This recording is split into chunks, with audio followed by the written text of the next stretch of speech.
Hi, this is Daniel with the Revive Real Estate team.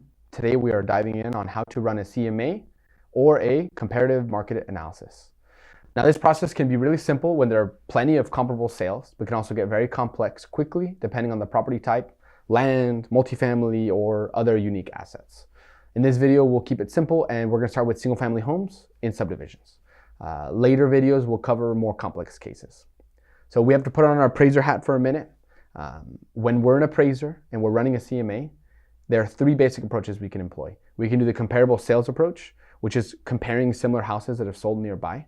Very, very easy in suburban neighborhoods. We can use the income approach.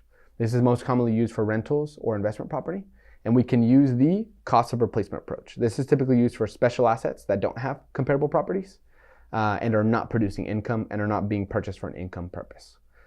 So let's start with the residential subdivisions. That's what we're going to cover today. We'll cover the other topics in a later video. We're going to start with the subject property. One of our agents sent to us this week, had a client interested in it. So we'll do that walkthrough together. The address is 2904 North 26th Street. So what do I start with? I always start with get context. So what I'll do is I'll pull up Street View. What I want to do is I want to have context so I can understand where the area is, give myself an idea of where I am, and I will pull up the Street View. That way I can understand what does the curb appeal of the property look like? What kind of neighborhood am I looking at? Is this property unique? Does it stick out? So this is our subject property here. Immediately I noticed something new. It's kind of a blue color, very unique and separate from the rest of the houses in the neighborhood. I noticed that there was a one-car garage, but it was converted. If you look at neighboring properties, it looks like it's common, but over here, the original was just a regular one-car garage. So then now, once I've gotten some context, what I'll try and do is I'll pull up the listing. So I got the listing pulled up from the realtor. It's listed by Audra Vega, and it looks like it's listed here at $225. So immediately I want to just start to look at the price and just figure out, does that look reasonable? I'm going to look through the photos and I'm going to give it an estimation of rating.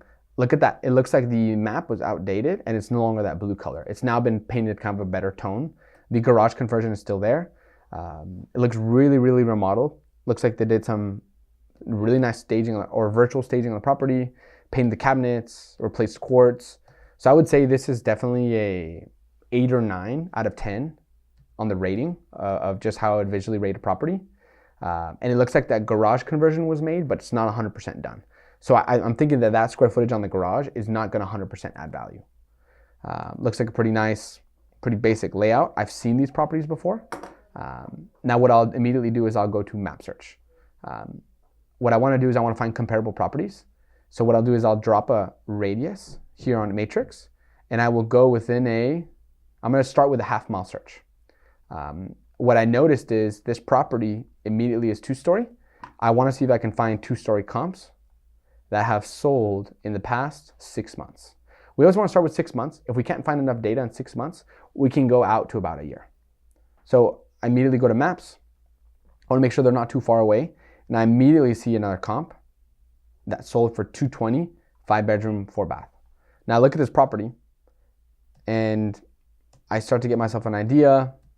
I don't think this would be a great comparison, or perhaps it would be. I mean, the condition is not bad. This one, I want to see if it has a garage. It doesn't have a garage. So this would probably be a great comparison. It sold for about $220 and it sold for about $115 a square foot.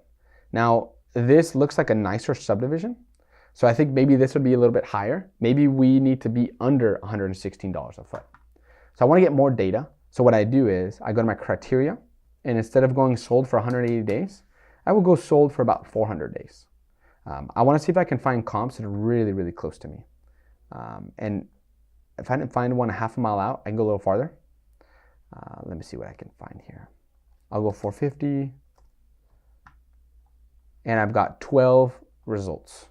So I can go to my solds. This one sold for $280, new construction, not a comparison. But it still does give us a lot of information. This sold for $135 a square foot, which means our property cannot sell for $135 a square foot. Now we go to the next property, 116. This is nicer than our current house. So we have to be under 116. So we start to pull together data. My price per square foot needs to be under 135. My price per square foot needs to be under 116. Now I want to try and see if I can find a lower comp. Look at this. An almost identical comp at $116 a foot.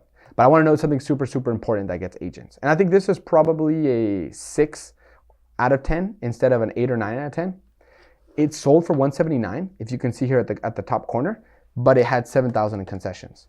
So when I look at my cost per foot, I pull up 179 minus 7,000. That gives me a total net sales price of 172 divided by 1539. That means this property actually sold for about 110 bucks a foot. So this is a great comp, but the problem is this comp had a garage and the other one didn't. So when I start to look at the value, I can start to realize, hey, this one is in better condition, but this one had a garage. So those numbers kind of offset one another.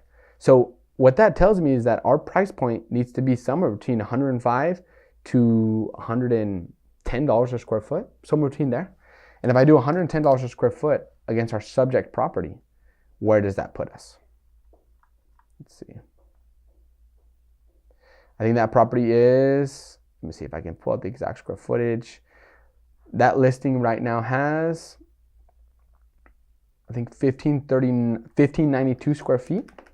1592 square feet times $110 a foot. That means that property may be worth closer to 175. Maybe if I can be generous and I can say that it's nice as nice as our $116 a foot comp, if I go to 116 times 1592, that gives me a total sales price of 185. So what that tells me is that this property is probably worth somewhere between 175 to maybe 195 if I'm generous. And the realtor currently right now has it listed for 225. She probably did not conduct a great CMA, or her clients pressured her into listing too high. This property is overpriced, which is fruit of why it hasn't sold. So this will start to give you an idea of the importance of a CMA. Check the Hidalgo County Appraisal District, confirm the square footage, confirm the year built, confirm the size. Always cross-check with the MLS. And you can start to inform yourself on what prices really need to look like. This listing will most likely not sell, or it will really get negotiated down to where it really needs to be. The best marketing in the world cannot sell an overpriced property. So we have to do the math. We have to do the math. So any other further questions you guys have on comps, don't hesitate to reach out. It's very, very important. Draw a radius, do a similar criteria, look at identical comps, and make sure we're looking at these comps and we print them out and we show them to our clients. Our clients need to be able to make an informed decision just as much as we need to have the data in front of us. So best of luck. Any questions, don't hesitate to reach out.